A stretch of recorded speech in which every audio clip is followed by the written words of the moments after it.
Assalamualaikum warahmatullahi wabarakatuh. Perkenalkan, nama saya Dinda Safanaila dengan NIM B0525005.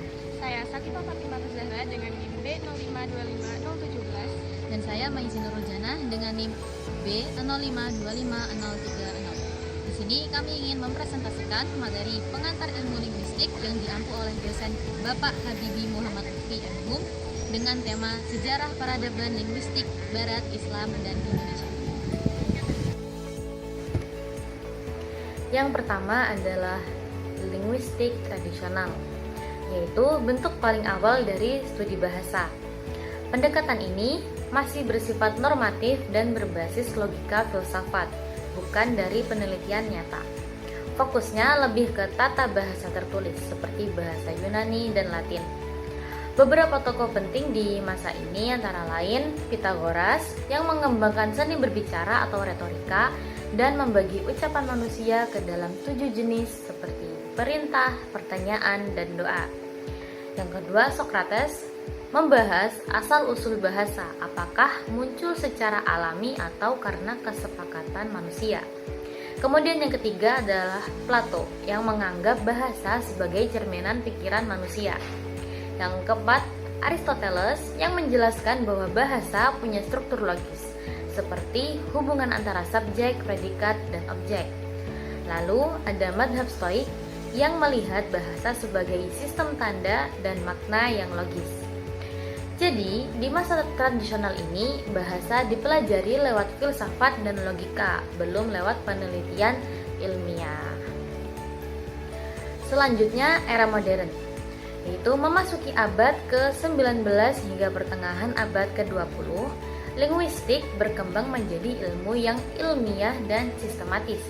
Tokohnya yang paling terkenal adalah Ferdinand de Saussure yang menyatakan bahwa bahasa itu sistem yang punya aturan tersendiri, tidak asal dipakai begitu saja. Ia mengenalkan dua istilah penting, yaitu signifian atau penanda, yaitu bentuk kata atau bunyi, dan signify atau petanda, yaitu makna dari kata tersebut. Linguistik modern fokus pada struktur bahasa seperti fonologi atau bunyi, kemudian morfologi atau bentuk kata, dan sintaksis, yaitu susunan kalimat. Contohnya, dalam kalimat anak makan nasi, kita bisa menganalisis subjeknya, yaitu anak, kemudian predikatnya adalah makan, dan objeknya adalah nasi. Semua unsur itu dipelajari berdasarkan aturan struktur dan tata bahasa. Nah, setelah era modern, muncullah era postmodern, yaitu sekitar abad ke-20 sampai sekarang. Di era ini, para ahli bahasa mulai berpikir bahwa bahasa nggak bisa hanya dilihat dari strukturnya saja. Bahasa ternyata juga mencerminkan kekuasaan, budaya, dan identitas sosial. Misalnya dalam kalimat "gue makan dulu ya", seorang ahli linguistik postmodern tidak hanya menganalisis struktur kalimatnya, tapi juga meneliti kenapa orang itu memakai kata gue dan bukan saya. Dari situ bisa dilihat identitas sosial, keakraban, atau budaya gaul si pembicara. Jadi, linguistik postmodern melihat bahasa sebagai sesuatu yang hidup dan terikat pada konteks sosial dan budaya. Kesimpulannya, perjalanan linguistik dari masa ke masa menunjukkan bahwa cara manusia memahami bahasa terus berkembang dari sekedar aturan logika dan tata bahasa hingga menjadi ilmu yang melihat bahasa sebagai cermin budaya, pikiran, dan kekuasaan. Akan menyampaikan materi singkat mengenai perkembangan linguistik Arab, yaitu ilmu Nahwu, yang merupakan bagian penting dari peradaban linguistik Islam. Nahwu lahir karena dua faktor utama, yaitu faktor agama dan faktor sosial budaya. Faktor agama muncul dari kebutuhan untuk menjaga kemurnian bacaan Al-Quran agar terhindar dari kesalahan atau lahan. Sedangkan faktor sosial budaya berakar dari kebanggaan bangsa Arab terhadap bahasa mereka sendiri, sehingga muncul dorongan yang kuat untuk mempertahankan keaslian bahasa Arab dari pengaruh bahasa asing. Dalam sejarahnya, perkembangan ilmu Nahwu berawal dari kota Basrah, kemudian menyebar ke Kufah, Baghdad, Andalusia, hingga Mesir. Dari sini lahirlah 5 madhab besar dalam ilmu nahwu, yaitu madhab Basroh, madhab Kufah, madhab Baghdad, madhab Andalusia, dan madhab Mesir. Madhab Basroh dikenal sebagai madhab tertua. Ciri khasnya adalah pendekatan logis atau kias, serta kritis terhadap bentuk-bentuk bahasa yang dianggap menyimpang dari kaidah utama. Sedangkan madhab Kufah lebih terbuka terhadap variasi dialek Arab dan menjadikan berbagai bentuk bacaan atau qiraat sebagai dasar teori. Tokoh pentingnya antara lain ada Al-Kisai dan Sa'lab. Selanjutnya, madhab Baghdad merupakan tahap kemapanan ilmu nahwu. Ciri khasnya adalah menggabungkan prinsip dari Basroh dan Kufah, lalu mengembangkan ijtihad baru. Tokohnya antara lain Ibnu Jinni dan Al-Zamakhsyari.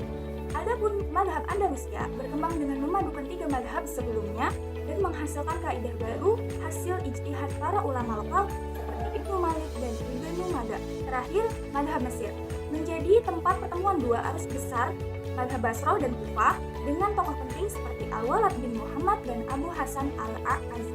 Seiring perkembangan zaman, ilmu nahwu kemudian mengalami apa yang disebut krisis nahwu karena menjadi terlalu rumit dan sulit dipahami.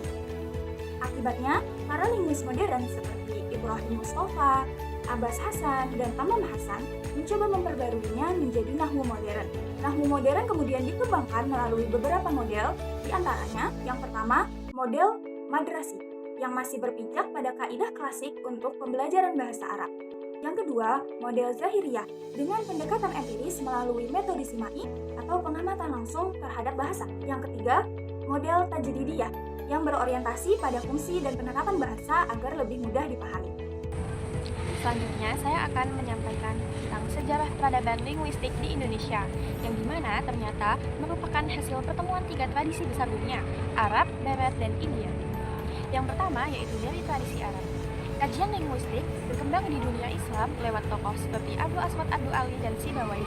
Fokusnya ada pada nahwu dan sorof, yaitu tata bahasa dan bentuk kata, dengan prinsip kias dan simai.